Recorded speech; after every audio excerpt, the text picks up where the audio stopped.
আরে কাইসা, তোর পা দুইটা এত ফর্সা ফর্সা লাগতেছে কেন?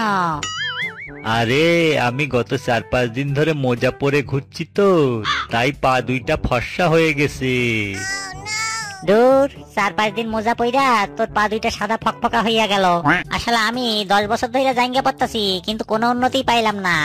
সবকিছু আগের মতোই আছে। বলতো কেমনটা লাগে?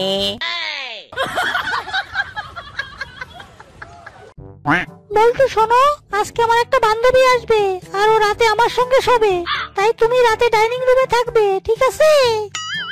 আচ্ছা ঠিক আছে, কিন্তু আমারও একটা শর্ত আছে। আবার কি শর্ত? যেদিন আমার কোনো বান্ধবী আসবে সেদিন কিন্তু তুমিও রাতে ডাইনিং রুমে থাকবা।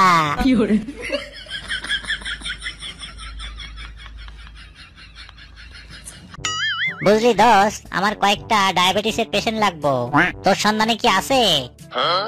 না রে দোস্ত, তা তুই হঠাৎ করে ডায়াবেটিস পেশেন্টের খোঁজ করছিস কেন? আর কইস নে, আমি একটা মিষ্টির দোকান দিছি, আর সেই মিষ্টির দোকানে কয়েকটা কর্মচারী নিয়োগ দিমু।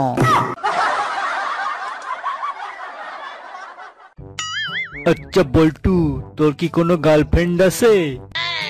না রে দোস্ত, আগে ছিল, এখন বিয়া হইয়া গেছে, আর 2টা বাচ্চাও আছে।